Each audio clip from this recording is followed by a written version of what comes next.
Can you hear? Can you hear now? Sorry about that, y'all. I think we were having a little bit of technical difficulty. You should be able to hear us now. Welcome to the AEW Full Gear in Review live stream of the That Was 3 podcast. My name is Ryan. My name is Gina. And we're going to be giving you all of our reactions and a review of the show that we saw last night.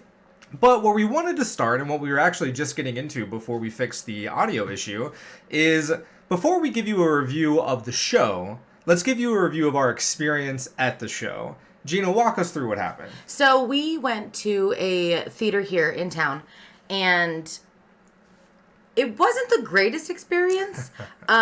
We were in line for concessions for like 20 minutes, 30 minutes. Yeah, it was a theater in a mall, first of all, which is always a bad sign in my experience. True. That's true. But it was the only place playing close enough.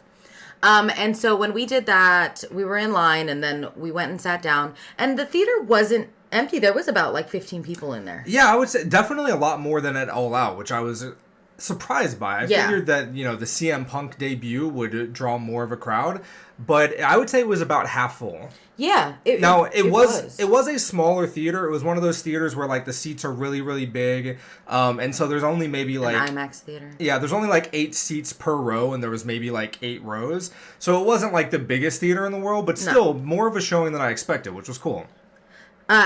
So when we were there, it was going well. It was going well for a while. It wasn't crazy. Like, once it started, everything was great. They left the lights on for a bit, though. So, well, first, give me your out of 10, 1 out of 10, how were the concessions at this theater? It was like a 2. They didn't have pickles. They didn't have nacho cheese. They didn't have certain candies. The concessions weren't great, y'all. I would say, out of the things Gina was excited to see, I would say it was, or I was excited to experience, I would say it was all of the snacks she wanted. Yeah. And then AEW Full Gear. She just loves popcorn snacks, and they let us down. I'm not going to lie. They did. But aside from the concessions, they had great popcorn. Because it was fresh, because I had to go back 15 minutes to get some. That's another point. Yeah, when we first got there, they were out of popcorn. They were a movie theater that was out of popcorn. They were out of popcorn. They were out of pickles, and they were out of nacho cheese and hot dogs. And I was like, what do you have? And they're like, we've got some popcorn in 15 minutes, and we got M&Ms. And I was like, I'll take it. Very annoying. And because I'm that person, I jokingly was like sticking nacho cheese from our house in my purse, and I'm glad I did. Is that where you got it? Yeah. You said they were. So I had no idea this is what happened. Gina comes back and says they're out of nacho cheese, and I was like, I don't really care. Like nacho cheese is not something I look for at a theater. But she comes back and says they're out of nacho cheese, and I'm like, oh, that's unfortunate. And then I look over like 5 seconds later, and she's eating nacho cheese, like dipping popcorn in nacho cheese, and I was like, what? $2. So I bought some at H-E-B to take to the movies. And I forgot until yesterday. And then I grabbed some and put some in my bag. So yeah, there was that.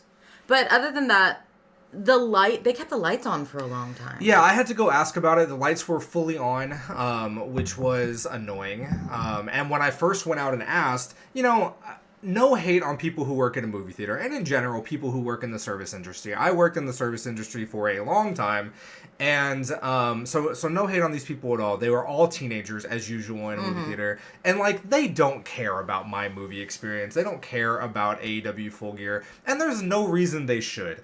But I asked the first guy, and he looked at me deadpan and was like, yeah, lights stay on for these shows. And I was like, that doesn't make sense. That just doesn't make sense. You're just watching a show. If you turn it off for a movie, you should turn it off for a live event. It just doesn't. That just doesn't make sense. So luckily, he must have asked someone else, because they turned him off maybe 2 minutes later. I mean, if we're being honest, I doubt he asked someone else. I'm sure they just turned it off because they noticed. Yeah, but either way, it got resolved. And everything was going well. It was going fine. I will say that I don't know, this was the only way we experienced Full Gear, so I don't know if the stream was okay watching at home. But I will say that I thought the video quality wasn't great. I agree. It looked a little washed out. It was like the settings on the projector weren't quite right. and it didn't look like it was in high definition. Like, it wasn't terrible, it wasn't like grainy, it just wasn't crisp. Like, it didn't, and maybe it was just the fact that we were seeing it in the IMAX theater. It's possible that was just a bad call, and the settings of that particular theater weren't set up for like a normal stream. But I will say the video quality was not great. Yeah. So the everything played very well until the Kenny Omega and Adam and a Hangman Page fight. Yes. Where all of a sudden the screen went black and everybody was like, "Oh, I thought the Fiend was going to show up or something," because it just went black.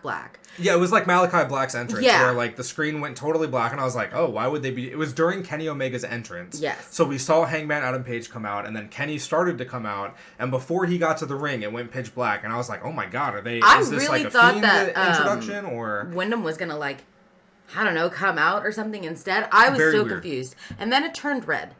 Then it turned white. Then it turned white. Then it turned green. And I was like, oh, in my mind, I was like, maybe it's a tribute to Eddie Guerrero. Like, that's red, white, and green. In Mexico, like, so that's what was in my mind. That would be the worst tribute. And then it turned white and never changed. Now, we were still getting audio. So, yes, like, we could hear everything. After a few seconds of the announcers not commenting on what was happening, I looked on Twitter, and I just did, like, the latest, hashtag for AEW Full Gear, and didn't see anybody complaining about the feed. So I was like, this is a theater problem. And so Gina, thankfully, went and talked to them. Out of, like, 20 people, I was the one that was like, this is stupid. Yeah, and so she went down to ask them about it. Now, obviously, I didn't experience that. So what was that like? Annoying. So what had happened is that we were at the end of the entire movie theater. Yeah, very end of the very last movie was us. So I had to walk all the way to the front.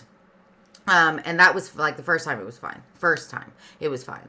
I went and I was like, hey, the screen for the movie is off. And they're like, oh, what movie? And I was like, well, it's not a movie, it's a match. I was like, and we're on the most important match of the night. Like, this is why everybody bought tickets. You couldn't have gone out during the fucking Inner Circle match. Like, you had to go out during the intro to Kenny Omega and Adam Hangman Page. And, like, I was trying to, like, and he was like, oh, okay, well, I'm going to fix it. If it doesn't work, come back in, like, 2 minutes. And I was like, well, by the time I got back to the movies, it was 2 minutes. But I walked up, and I was like, they're going to fix it. Nope. So, and this went on for a while, y'all. Like, we missed a large chunk of the main event. We missed, like, 15 minutes. It was 10 to 15 minutes for sure. I mean, maybe it just felt that long. I don't even know how long the match was. But the really annoying thing was that, they told you, come back and let us know if it's not working, instead of doing any follow-up on their own. Like, they didn't send anybody to look in the theater. They didn't send, as far as I know, no one was, like, sitting up at the projector. No. I went by twice. I went up there 3 times. And the third time, they were like, it should be working. And I was very Karen-esque. And I was like, look, it's not working. The lights are on. We can only hear sound. This is so important. Yeah. And I said, I know you all don't get it, but this is why we all bought our tickets, is this match. And I said, also, stop making me walk back and fucking forth. Somebody come and do your job. I was so mad. Well, and then I think it was after this point, they did fix it for like a split second, but it was before you got back. Maybe this wasn't the last time. It was the last time. It was the second time, because the third time was the last time I went back. But yeah, the second time, they did fix it for like, I don't know, like 10 seconds, 15 seconds. It was working. And then it went down again, and the audio cut off. So now we had nothing. We weren't getting commentary, and we couldn't see the match. Mm-hmm. And, like, I was sitting here in the theater like, God, like, I don't want to have to spend another $50 on this damn pay-per-view just to watch the final match that we've already paid for this ticket. Which was $50, because the tickets were $25. Because the tickets were $25 each, yeah. Anyway, it was very frustrating. They did eventually turn it back on. We got to see the second half of the Hangman Page fight. Thank God. If we hadn't gotten to see any of that main event, I would have lost my mind. And honestly, next time we do this, I might just buy the pay-per-view also, because I think you get the replay if you buy the pay-per-view. So I'd like to be able to rewatch it. That's fine. So that's something we have learned now for next time. Yeah. Maybe next time we just hold a watch party here instead of going to the theater. Yeah. I'll make popcorn. It's fine. Honestly, like, the theater experience is really cool. I like the atmosphere of it. Like, people clap and people, like, get excited. And it's not like a live crowd. Like, people aren't clapping and, like, chanting. at the end, people were getting more into it. I think it's the same level as like when you're sitting on your couch at home and like something good happens and you go, oh my god, and you like kind of sit forward. I feel like everybody was like doing that, only in a theater together. There was one person who was super loud about everything. The walking guy? No, it was you. Oh. Well. He was like, come on, boy! And the guy at the end would be like... The thing... And I was like... You know what? First of all, this is an experience we're enjoying together. This isn't a movie. Like, you can be loud. Don't give me looks. But second of all... It was good stuff. I do tend to say come on, whether it's good or bad for everything. I do this for sports a lot, so go Browns. And go Spurs. But anytime I'm watching, especially a Spurs game... If something egregious happens that I'm upset about, I will say an angry come on. Yeah. And if something good happens, like an and one or like a good play or some good passing or whatever, I say, come on! And I'm like really excited. Honestly, they sound the same unless you know music because he's about 2 notes higher. That's all it is. It's the same inflections of everything. You're just like 2 notes higher. That's all. Anyway, let's get into AEW Full Gear. But we're gonna go match by match, so we'll break it down. And actually, I should probably pull up the card just so we don't forget anything. Yep. But before we get into like the actual matches, give me your overall. How did you feel about this pay-per-view? I really loved the pay-per-view. I liked the pre-show. It gave me more insight to Nyla Rose and Thunder Rosa. Yeah, a really good match, too. Very good match. I feel like they got that crowd hot, and considering the first match was, after that was Darby Allin and MJF, which was amazing. They did such a good job on the buy-in. I think in as a whole, I really enjoyed the show. They started strong. The second to last wasn't as strong. Maybe it was just me. The Minneapolis street fight, I was not... into but it ended strong because I thought that last match was fan-fucking-tastic. Yeah, so to I guess put a good perspective on it, we watched AEW All Out. We did. In theaters as well. And it was our first pay-per-view together watching AEW. I had seen 1 or 2 AEW pay-per-views before this, like the barbed wire deathmatch one. But this was your first ever pay-per-view experience at AEW All Out. Yeah. So, and I remember we came out of that match saying that was the best pay-per-view we've ever seen. Yes. How do you feel it compared to that? It doesn't. You don't think so? I don't think it does. I think it would have if it weren't for the Minneapolis street fight. Okay.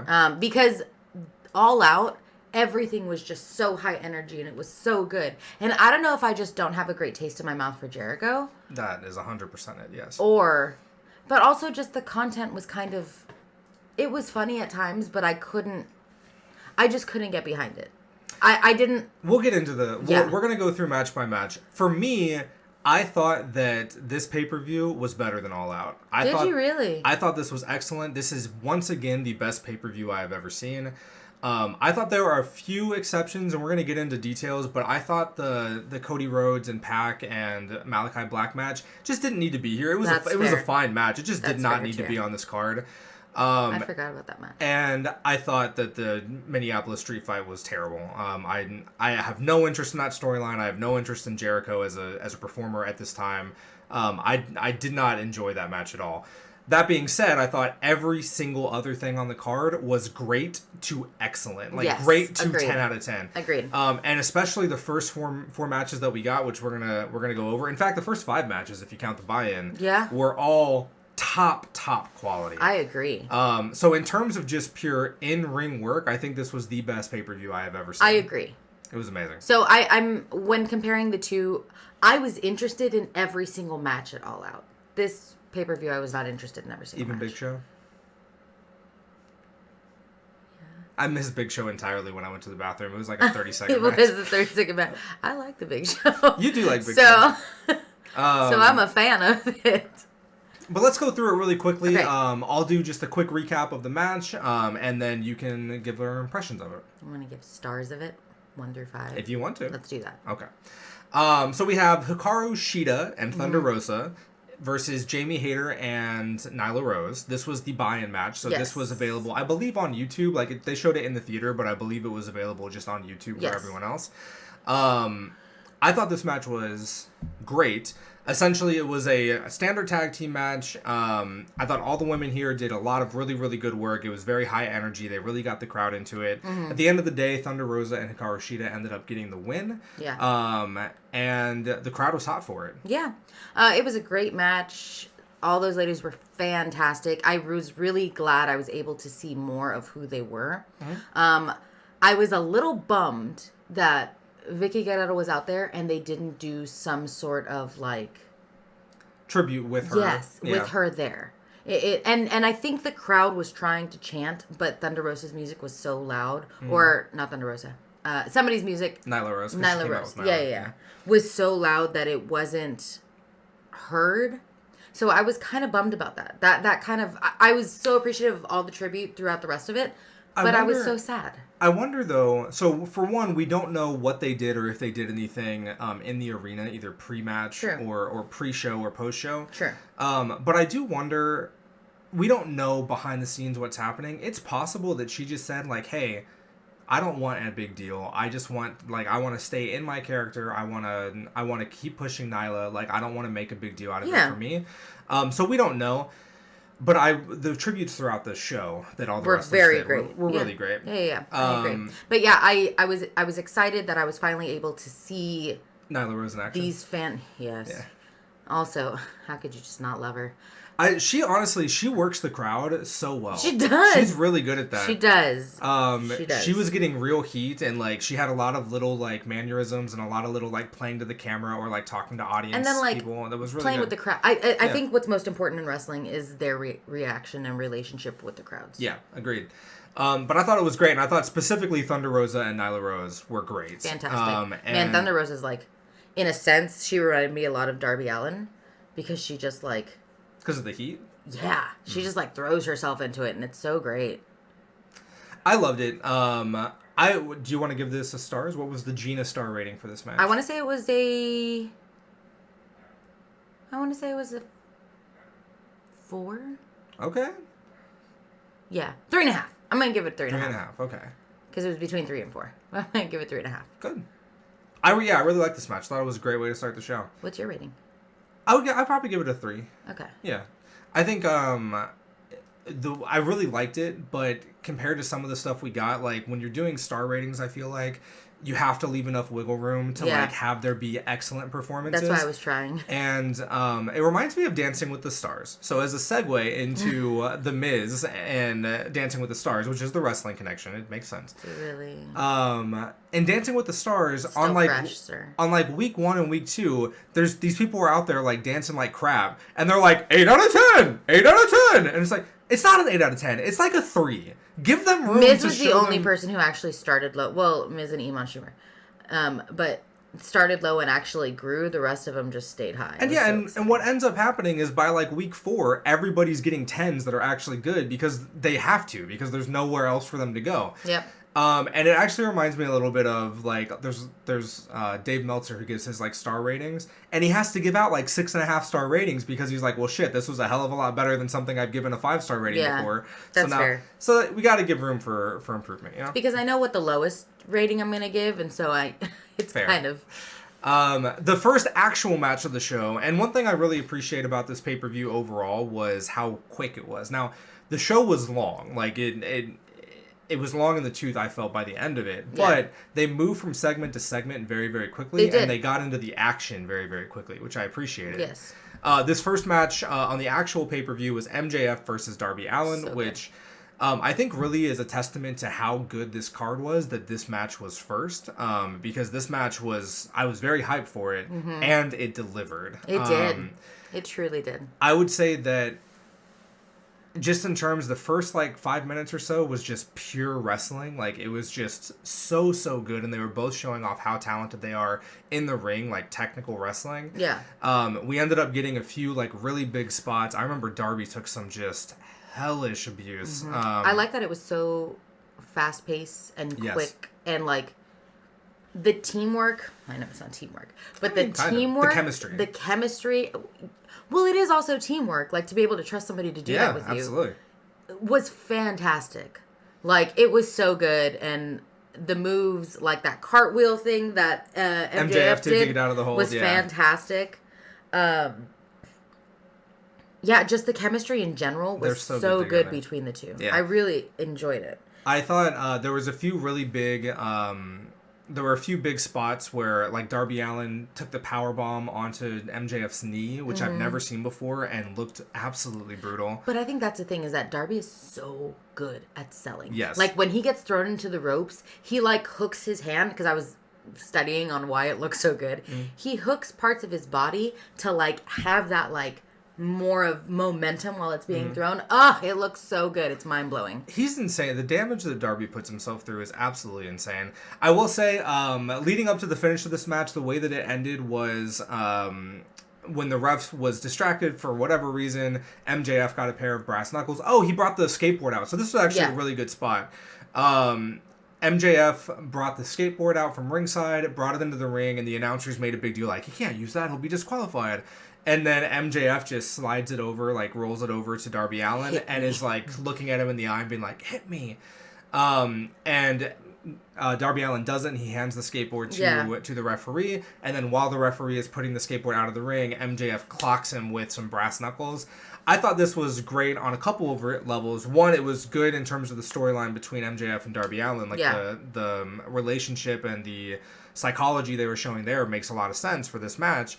But it was also a tribute to Eddie, which I thought was great. Yeah. I will say that multiple times throughout this fight, the brass knuckles were falling out of his trunks. Can I just say,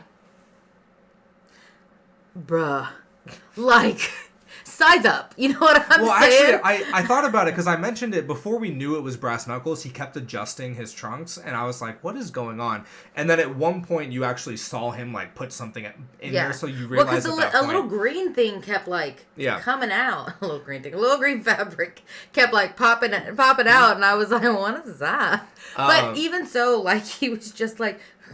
And, like, just fixing his junk, and I was so uncomfortable. I think he specifically had trunks that were a little smaller, a little tighter, so that it would stay in place. Okay, well, don't do that again. It didn't work. Don't do it again. But it was absolutely amazing. I loved this match. I thought it was an amazing way to start the show. Like, just 10 out of 10. I think there was only one part that I was kind of like, it was a little rough looking, and that was when they did the stunner off the rope. Okay, I could see that. That's the only thing I think that looked a little rough. We'll see that in a match coming up with Bryan versus Miro, where the final spot looked a little botched. But you know what? With big spots like this, that kind of thing doesn't actually bother me, because if somebody was actually throwing you off the top rope and trying to injure you, it wouldn't look perfect. Yeah. So, like, when these kind of things happen and it looks rough, or it looks a little like they're not landing it perfectly, I feel like that just kind of adds to the realism, and it makes it look like they're actually trying to hurt each other. That's fair. You know what I find weird was he did the Ric Flair walk, MJF. You weren't looking because you were live tweeting. It may have been. He may have been trying to do Eddie, because Eddie did that. Like, after he did the shoulders, he would also, like, do that. I think that may have been it. It looked more Ric Flair-y to me. But I loved this match. What would you give it in terms of star rating? I'd give it like a 4.5. This was a 5 for me. I know I just said that you have to leave room. I know I literally just went on a whole thing about Dancing with the Stars, about how you have to leave room for them to do better. This is a 5 out of 5. It was so good, but I also know my favorite match of the night, and I think that's my 5, so that's why I'm kind of waiting it out. I'm curious to see what that'll be. I actually don't know. Okay. I thought this was absolutely amazing. Give me more of both of these guys forever. Mm-hmm. I love them. Fair. Next match we had up was the AEW Tag Team Championship. We had FTR versus the Lucha Brothers in another very, very good match. Both teams came out, like, I thought, fired up. I think the difference in styles between these two is so much fun, and they clearly have a ton of chemistry. The crowd was hot for the Lucha Brothers from the beginning, and FTR was at their, like, best tag team heels, like, every dirty trick in the book. But at the end of the day, the Lucha Brothers retain. Of course they do. And belongs where it belongs, my friend. It belongs where it belongs. Well, to be clear, this was for the FTR does still have the AAA championship. I know. Okay. I'm just letting you know, because I know you were really mad that FTR had won, like, the AAA belt. It still bugs me. Yeah. Thank you so much. But yes, but I just This actually was my 5. Really? An FTR match you give it a 5-star rating to? Only because it was fantastic, and the Lucha Brothers are above and beyond probably one of the best tag teams I've ever seen. Because their match was my favorite match from the first, from All Out. Yeah, the cage match. They're so good. And then the way they hype the crowd, the Mexicans come on. And then when they're like, when they speak Spanish, and I just love it. Mero. And then he was like, Mero puto. Yeah. It was my favorite. You couldn't hear it. You couldn't hear it on the stream. Like, you didn't hear him say it, but you could clearly see him mouth it. I loved it. Gina gets like I love watching matches with the Lucha Brothers with any like Mexican or Latino wrestlers. Gina gets so into it, and like the art, like the Valley side comes out. And you get, like, so hyped. And at one point, like, you had real heat for FTR. Like, you mark out so bad. I do. And you're like, these fucking white boys, like, they better not beat these dudes. At one point, she said loudly in the theater, what was it? About what? You said, we're not Mexa... Oh, we're not Mexicans. We're Mexicans, baby. She said that loud, like to the point where other people could clearly hear her. She was heated. This was my 5. I loved it. I love the Lucha Bros. I love everything that they do. I love the characterization. Yeah. I love how into it the crowd is. They're great. I love that they speak Spanish. I just love it. It's fan-fucking-tastic. That's my 5. It was a great match. I would actually give this one a 4, just because racist.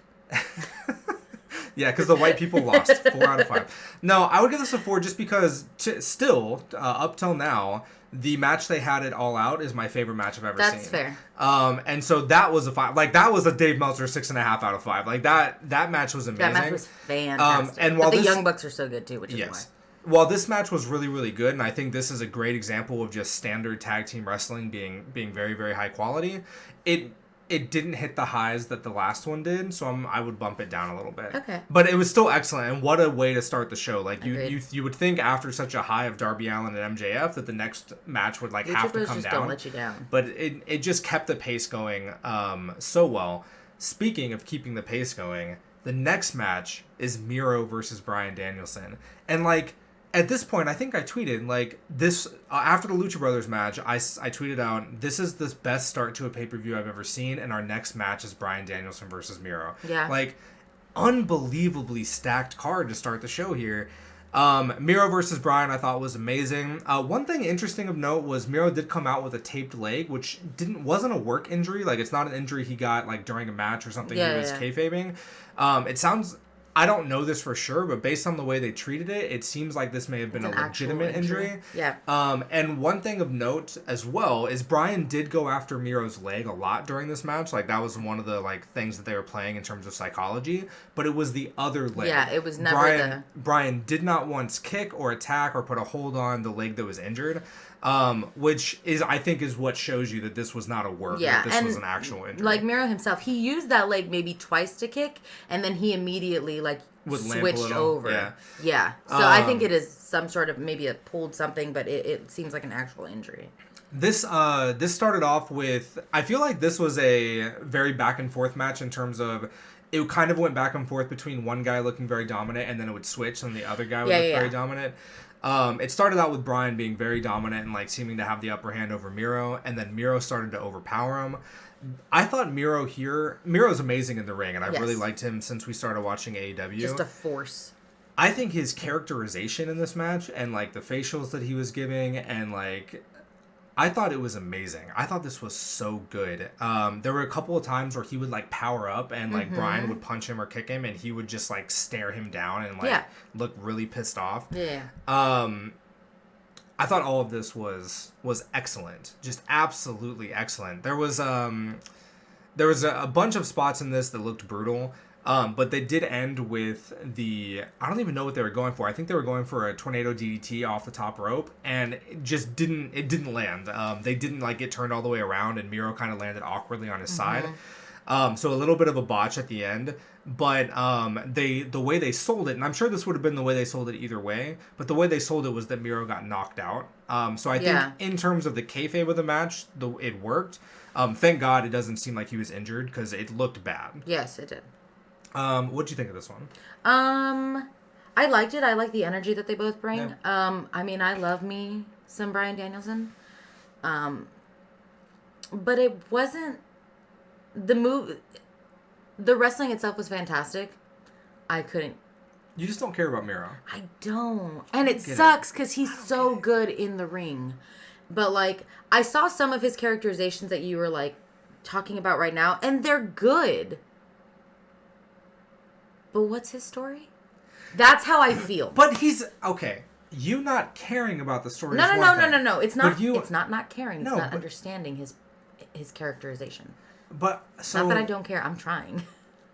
But I feel like they've done a good job of showing this redeemer character and like this needing to be redeemed character. I just don't understand it. And I understand, like, I get that. I think it's fair that you don't understand it, but I think sometimes you talk about it like he doesn't have a story, and he does. He has a very clear story they're telling. You just don't like it. No, I never said that he didn't have a story. I even just said it. I just don't understand it. Right.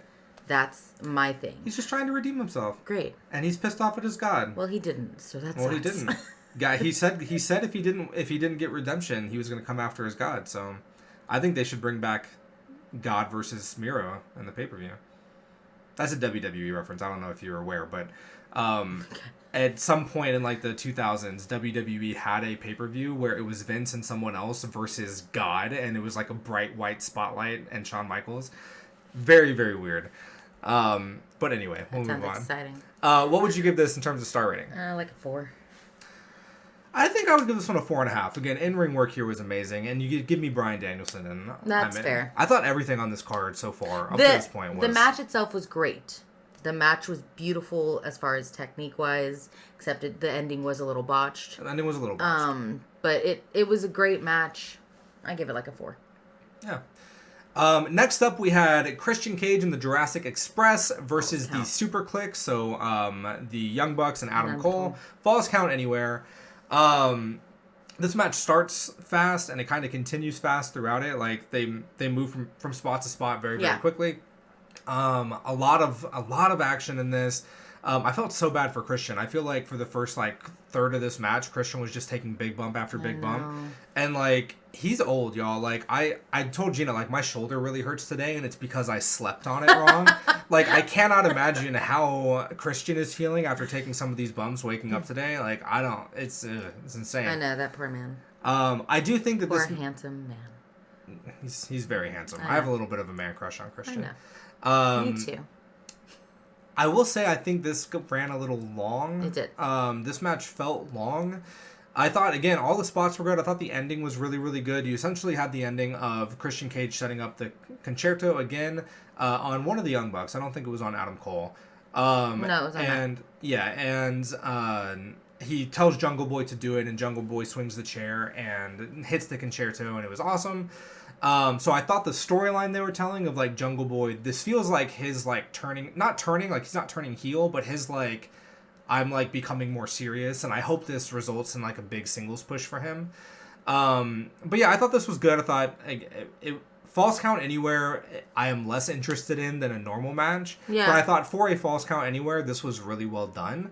I liked that they actually went kind of everywhere. They went up into the crowd. They went up onto the stage. They didn't go backstage, which I always think is a little bit of a lost opportunity when it comes to Falls Count Anywhere. I haven't actually seen AEW go backstage. Me neither. Yeah, I've never seen them fight into the backstage. Yeah. We've seen like the Eddie Kingston CM Punk like but that was in an argument. But yeah, we haven't seen them like actually have a match. Like anywhere. Yeah. That's fair. But yeah, what did you think? I really liked the match. I mean, I love the Young Bucks. I think they're fantastic. So and that is pure characterization that I love. The pink outfits and the pink beards. Oh my god, 10 out of 10. I was a little bothered because somebody made a remark, and this is just a soapbox moment, but one of the announcers were like, they want themselves to be called manly men, and they come out dressed like this? Yeah. What? Yeah, no, I heard that too, and that's like... Oh my god, I like... anger, and I was like, what the fuck do you mean they come out dressed in pink? Yeah. Really? Ah, that just angers me. Like, even now, that's such a fucking stereotypical thing to say. I hate it. I understand the announcers are trying to get heat on the Young Bucks, which I think is one of the... Not a problem, I actually really love it. But one of the interesting things about AEW is that it's hard for them to get heat on their clearly heel characters. Because, Kenny Omega versus Adam Page, the crowd was fully with Adam Page. But the Young Bucks are so likable, and Adam Cole is, this new shiny toy that, the crowd is split in most of these matches, which I think is great. But I think the announcers was trying to get heat, and they did it in a very, stereotypical and chauvinistic way, an old school mentality way. That literally pink. was. Wear pink if you want to. They look. Everybody wear pink. They look great in pink. It was more magenta than it was pink. I want Adam Cole's pink jacket with the pink. It looked great. It looked amazing. I know, he was like, Adam Cole's not going to come out wearing pink, and I was like, they're a team. Of course he is. I meant fully pink, which he didn't. I thought what he. I wish he would have. I think that would have been fantastic. So at the end of the day, what would you give this in terms of star rating? We have nothing but trouble. Sorry, it's a Les Mis reference. I'd probably give it a 3.5. Yeah, I think I'm right there with you. I think I had mentioned before this on some of our earlier podcasts that I was kind of done with this feud. Yes. I feel like we've seen this too much and too many variations of this same match. I think the ending was great. I think the match was really, really fun. It was very entertaining. But I really hope this is the end of it. I don't want to see Jurassic Express versus the Super Click anymore. No, I am excited though to see where this is going to launch Jungle Boy. Yeah, me too. Because that means he's kind of. I feel like his babyface character is a lot less baby. Yeah. After doing the concerto. I agree. He's become. Somebody tweeted. I think we just saw Jungle Boy become Jungle Man. That's a great. Yes, that's a great thing to say. Next up, we have Cody Rhodes and Pac versus Malachi Black and Andrade.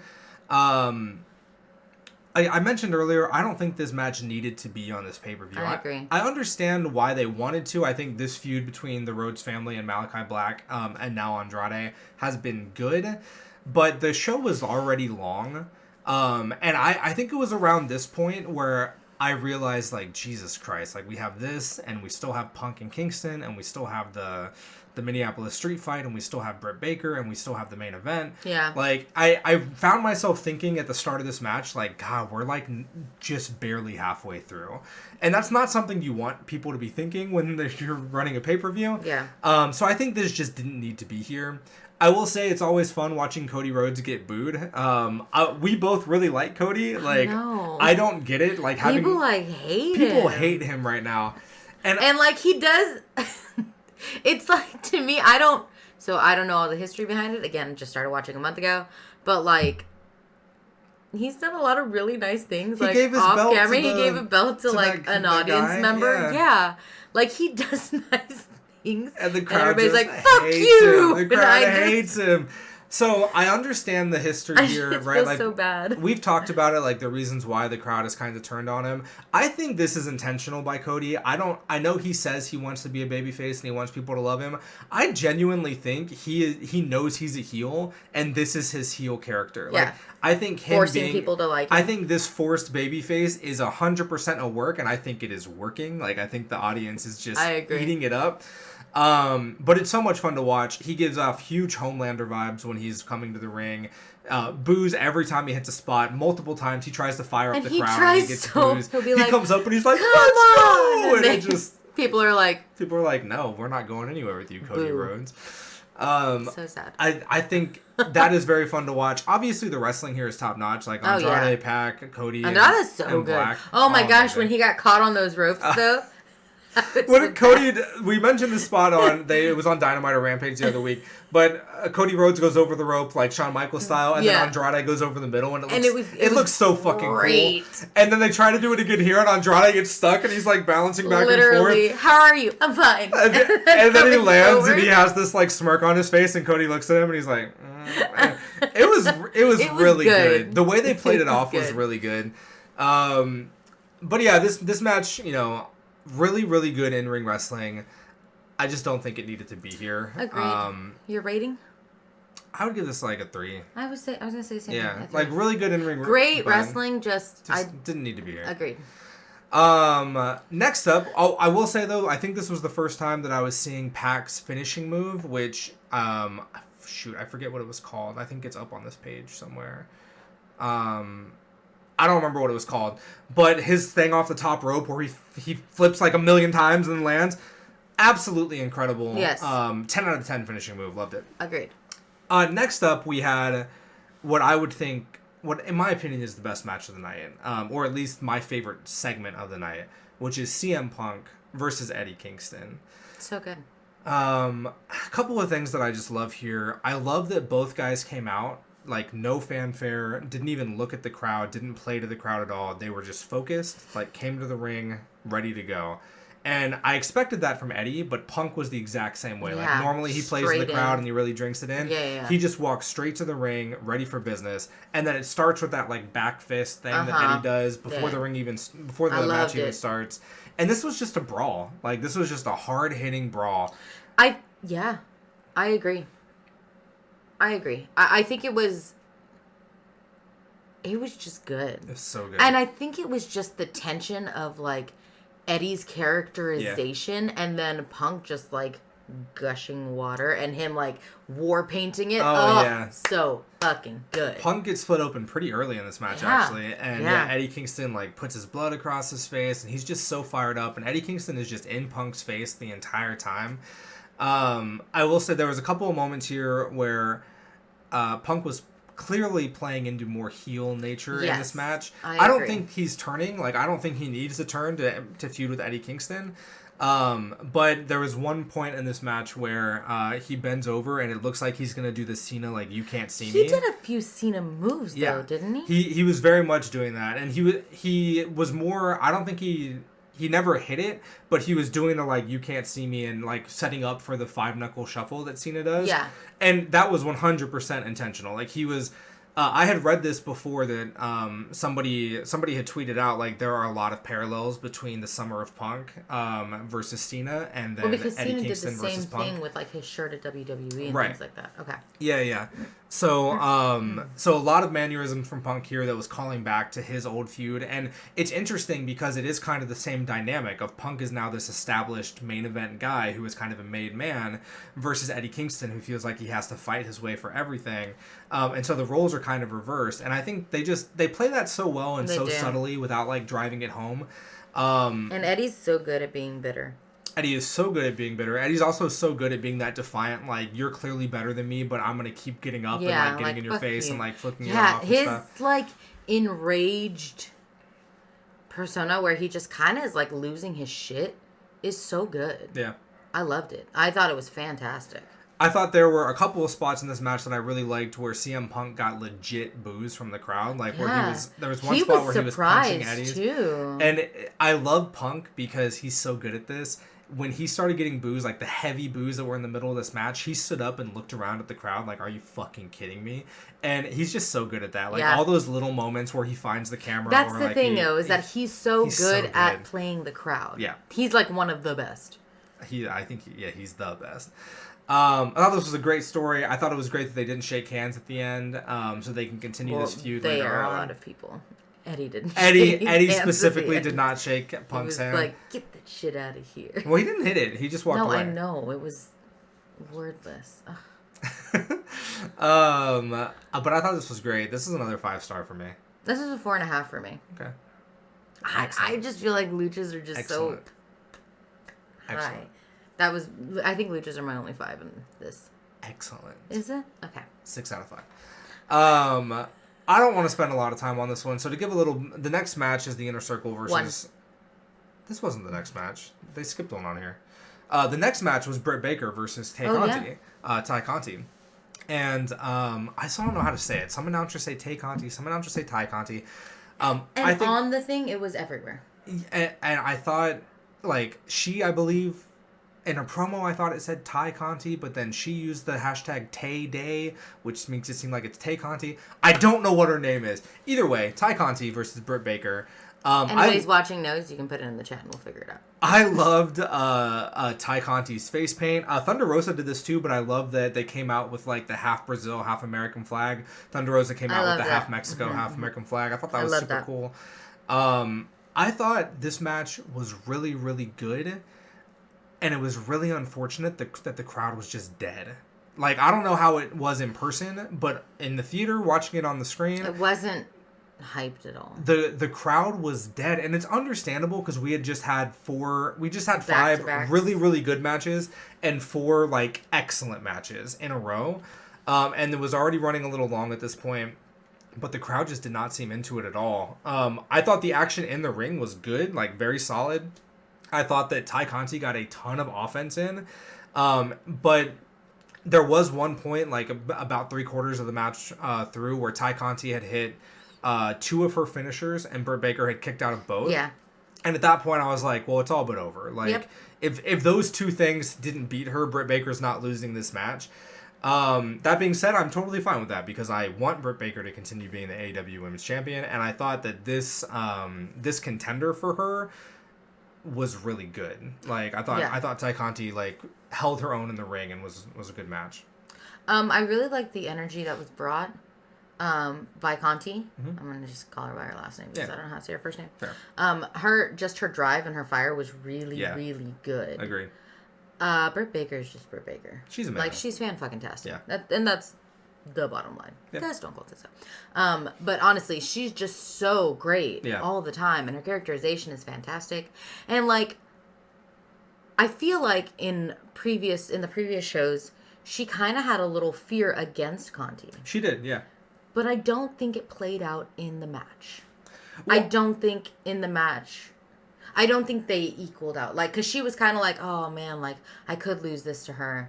As opposed to her normal, like, I fucking got this. But I don't think it played out in the match the same way. I don't feel like they were connected that way. Fair. So I mentioned in our preview show that I thought that you could read it either way. You could either read it that Baker was scared of Ty Conti, or that she was just being a calculating heel, and that I'm not going to take any risks fighting you prior to a big time match.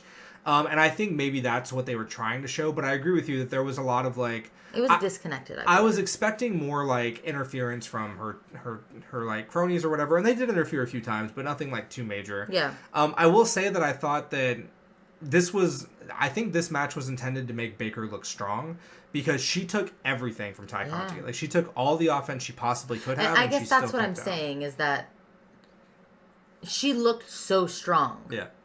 Why was she... Scared. I don't know. I just felt like there was a disconnect between the storyline. And I do think that is an interesting question from here, is that one of the issues they have in AEW right now is that Britt Baker clearly is the top of the table or like the top of the pyramid, and I don't know how many people they have that can match her in terms of like... No, on the women's side, I mean. Like, they had really built up Ty Conti as this, like, she, like, look at her singles record, look at her background with, like, all these different martial arts, like, she's the one who can, like, match Britt Baker. And then Britt Baker took everything from her, like, and it was a clean finish. It's not like there was any, like, heel, like, any stuff here. So, like, if Ty Conti giving Baker her best shot wasn't good enough, then what's next? Who's gonna be good enough? Yeah. Who's next? I can't believe I just used that. It'll be interesting. Then next up, we finally get the Inner Circle versus Top Team and whatever the other one is called, Men of the Year. One. Full disclosure, I barely watched this match. I used this as kind of an intermission to go to the bathroom and get more snacks from the theater. More of the 3 options of snacks. Yeah, get more popcorn and some more candy. And I'm not gonna lie, y'all, like, the theater was dead at this point. There was I didn't have to wait in line. I didn't, like, whatever. I intentionally took my time because I could care less about this match. So I only saw the ending. I got there right around the time that they got the giant ladder and Sammy Guevara jumped off of it, which was awesome. A little Jeff Hardy nod there. And then I barely paid attention to the rest of it. Like, I don't even think I should grade this match. Like, fairly. You could have graded fairly. Yeah, I can't give this match a grade that is fair because of my biases coming into this. But for me, it was a 0 out of 5. I didn't care about it. I don't want them to ever do... I wish both sides of this fight would break up tomorrow and let everybody do different things, because I could not care less about this feud or any of these people. And I stayed in the theater and watched sparingly. I just couldn't... I didn't get the point of it. And this theater itself was kind of dead. Like, and all the other ones, like, the people that were next to us, they were hyped. And this one, even the guy who was, like, on this side of me, who was, like, hyped for everything, was, like, on his phone. A lot of people were on their phones during this match. Yeah. I get it. you beat things up with people with things from Minneapolis, But and like they pulled out a Prince sign to like hit somebody with. I get the gimmick. But you made that point, like, when I came back. So I saw two things. I mentioned the latter. That's when I came back. I stayed for the song, because the best thing about Jericho is the crowd singing his theme song. That's hype as hell. But I saw the very, very beginning where it had been... I don't know what a Minneapolis street fight is, so maybe these are just the rules of a Minneapolis street fight. But why were they on the apron, like, with waiting for tags during a street fight? Like, the match started with, like, just normal in-ring work where, like, half the team was on the apron. Like, but then when I came back, it was just everybody fighting everybody. Why did they start with normal tag team rules? It was a weird... It was very odd. I don't know. I got the gimmick of, like, this is, you know, they used a bunt cake pan to, like, use it because it was made in Minneapolis, and I give it a 1. Like, for watching it, I think the creativity... Like, I think the gimmick of, like, pulling out the Prince sign because of Minneapolis and using the bunt cake thing that was made in Minneapolis... Like, I get it. Actually, I don't give it a 1. I give it a 0.5. Because it just... Didn't work. I don't feel like we should even continue talking about it because there's nothing left to talk about. One thing I do want to say is we talked about Cody earlier and how the crowd hates him. And I get it. Like, I understand the backstory of people feel like Cody takes too much and puts himself over and, like, whatever. I haven't seen that since we started watching, but we also didn't watch the first 2 years of AEW, so we can't really speak to that. I will say the way people talk about Cody Rhodes is honestly the way I feel like they're treating Jericho. Like, since we have been watching, Jericho has not been very good in the ring. Jericho has not been good on the mic. He's tired. And this whole gimmick of, like, the Inner Circle versus Top Team, we talked about it on the last podcast, but, like, I genuinely think it's problematic. Like, they make sexist jokes, they make homophobic jokes, they make racist jokes. Like, it feels like it's straight out of 1999 in the worst way possible. I think the only reason they got this spot on the pay-per-view is because his name is Chris Jericho, and I don't think it deserved it. This should have been, like, the second or third match out. It should have been a cool-down period where, like, the crowd could go get concessions and, like, be hyped for the next match. Like, or it shouldn't have been here at all. I agree. I don't get it. As someone who has not watched AEW for the entire run, I do not understand why people love Chris Jericho so much. I think I'm just not a fan of Jericho. Yeah, and he just gives. He's a legend, one of the best of all time. Yeah, exactly. This version of Chris Jericho, I do not get I don't either. And, like, I know there was, like, a thing yesterday that one of the people who were pointing out his, like, chauvinism and stuff like that was singing his theme song. Yeah. I don't even think I would sing. Like, I would be so done that I would go to the rest. I'm past Chris Jericho. If we ever go to an AEW show, I am singing Judas at the top of my fucking lungs. It's not even a good song. It is just a hype moment. It reminds me a lot of the Yes chants in WWE for Bryan. It is just such a fun community moment of, like, all these people being here who love wrestling that are singing this together. It's so fucking cool. Moment. I just don't like Jericho. I really hope that whatever is after this match for Jericho doesn't show him off the way they're showing him now, because for me, I'm just not. Yeah, and in fairness, it got a lot worse after the feud with Dan Lambert. I feel like Jericho was trying to play into that audience specifically and, like, trying to play against Dan Lambert, and I get it, and I know there are people who love it. I know there's a section of the fan base who eats this shit up. It's just not for me. It is just not for me. I agree. Again, that in no way takes away any credit of anything that he's ever done, or how fabulous he can be in the ring. I'm just not for me. This current storyline, I'm just not into it. The next thing was Jay Lethal making his AEW debut. Yeah. We're not even going to pretend we know who Jay Lethal is. No, Impact Wrestler, I believe. Impact Wrestling. They mentioned Ring of Honor as well. The crowd was hyped. Twitter was hyped. So I am happy for the people who love Jay Lethal. Yeah, the guy next to us was like, what? Yeah. So I thought it was great. Apparently this was also a legit swerve. Like, nobody expected this. This wasn't reported before the pay-per-view. So this is all very cool. I'm very excited to see the TNT match, TNT Championship match against him and Sammy. But, you know, we are WWE people and newly converted AEW people. We do not know anything about Impact, and we won't pretend to. Sure. We very much appreciate, though, those of you who do, so that we can read stuff y'all write and learn about it. And I will say, he was fantastic on that mic. He was really He started talking, and I was like, all right, I'm sold. You can just tell immediately if somebody, like, has that special sparkle. Something. Yeah, and he had it. It's that shine and that sparkle. Yeah. And then next up, we had Kenny Omega versus Adam Hangman Page in the main event of the night. And because the first half of this match, we talked about it at the top of the show. See anything? We couldn't see the first half of this match, so we don't have a ton to say about the beginning of it. We'll get to the ending of it in a second. But I want to quickly, Gina, go over this with you, because I think reading about this match and reading about the history of Hangman Adam Page and AEW, this is clearly a very subtle, long-term storytelling that is paying off a 3-year story, right? Okay. So I want to just run through quickly the highlights of what this story was, and you tell me if you got any of that just since we've been watching. Okay. Okay? So the highlights of the story are that Hangman Adam Page, when he initially came to AEW, was, I'm going to be the first champion, etc., really confident, lost to Jericho. After he lost to Jericho, he, struggled to find himself and, was really depressed and whatever, ended up teaming with Kenny Omega, and they became tag team champions and had, a huge run.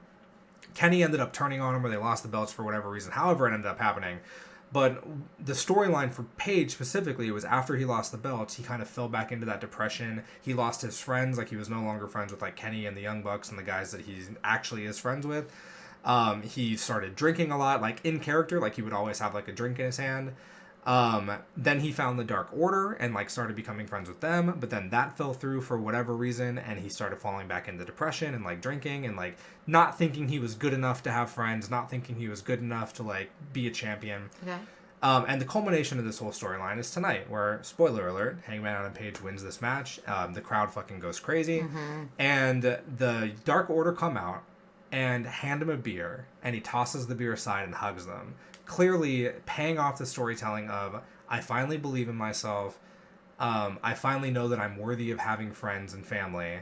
I don't need the drink. I have you guys. Having only watched since All Out, did you know any of that backstory heading into this match?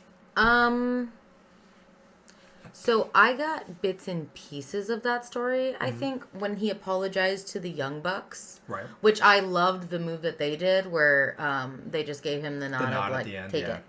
I can tell it was a redemption story. Mm-hmm.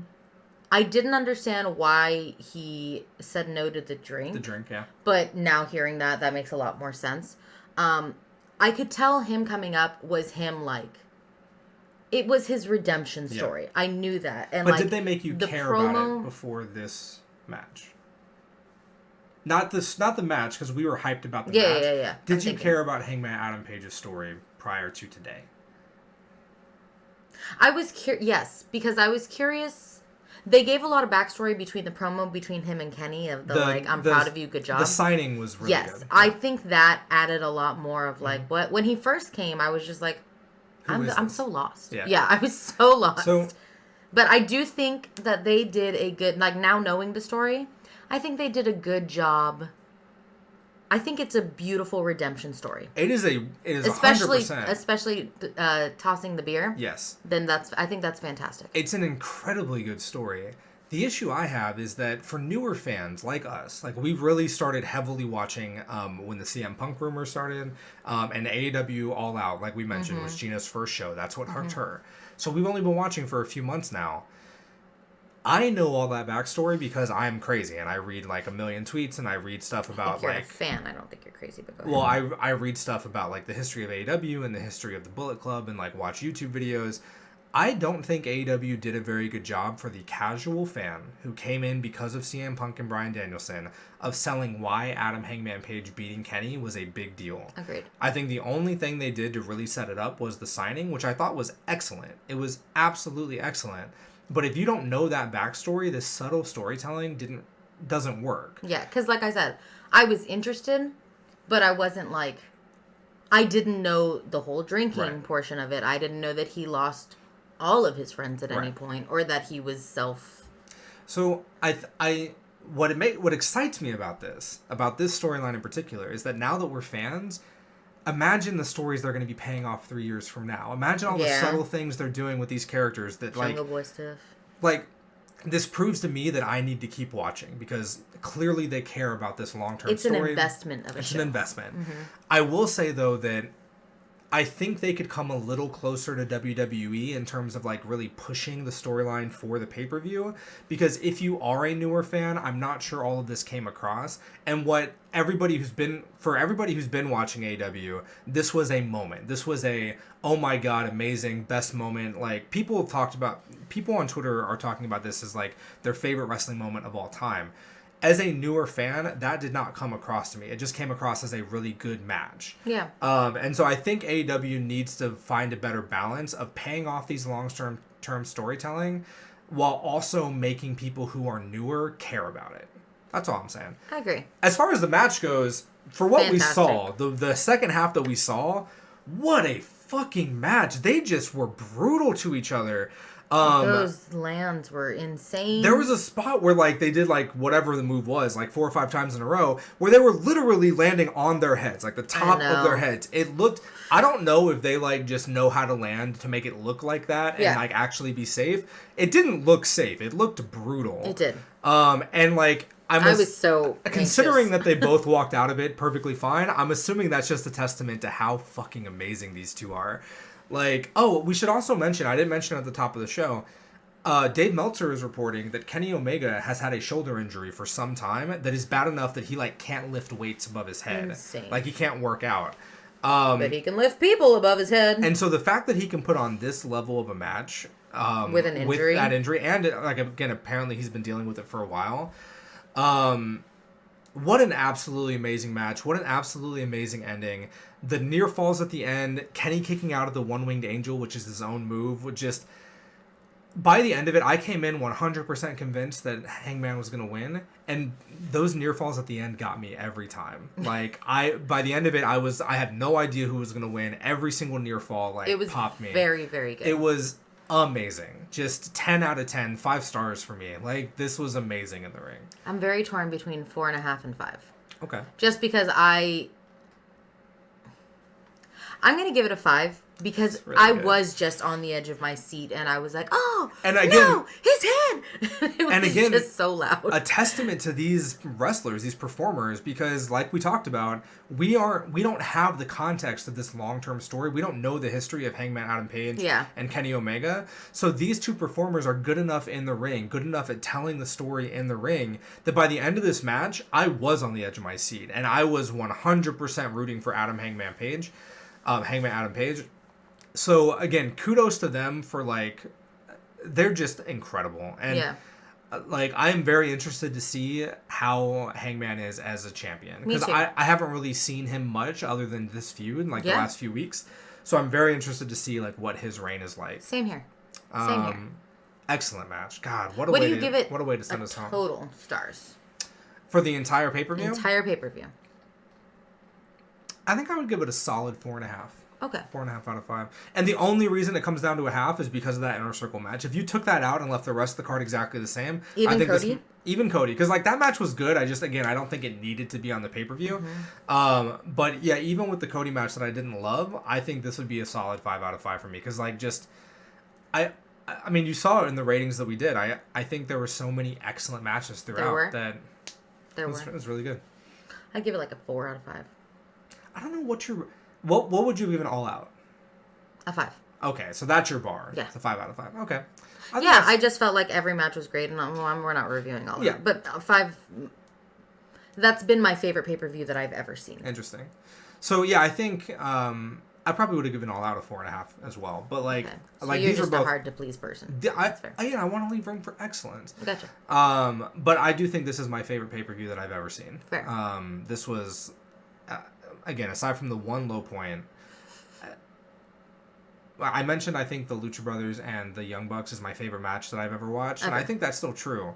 But I think there were at least 3 or 4 matches. I think there were 4 matches on this card that come extremely close, that I'd have to think about it, you know?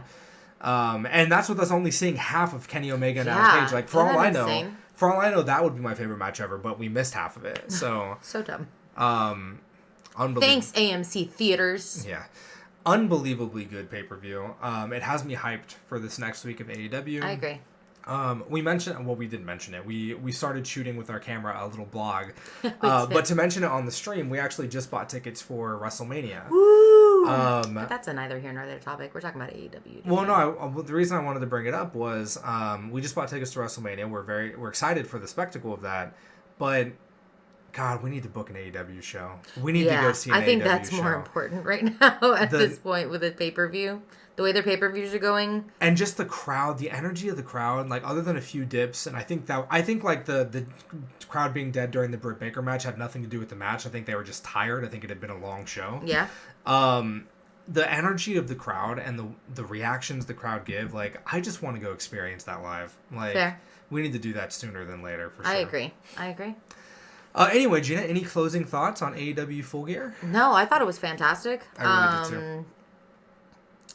The Lucha Bros just never disappoint because we're Mexicans, not Mexicans. That's all I gotta say. Yeah. That's my thoughts. All right, well, thank you all so much for joining us. Once again, this was the That Was 3 podcast, our Full Gear reactions and recap. Join us next week where we're going to try something a little different. Instead of just doing a podcast, we are going to go live like we did today on Twitch after every show. So on Monday after Raw, on Wednesday after Dynamite, and on Friday after Rampage and SmackDown. And we will edit that all together into a podcast and a YouTube video at the end of the week. So if you can't catch us live, we'll still put out content at the end of the week. But if you do want to catch us live, you can do it here on twitch.tv/thatwas3pod. And as you can see on screen, we're also at That Was 3 Pod on basically everything. Please follow us on everything. That was going to be my thing, but he took it. So that's fine with me. I'm okay. Please, likes, follows, comments, anything, sharing us. All of that helps us out a ton. And we appreciate you guys. Have a great day. Bye.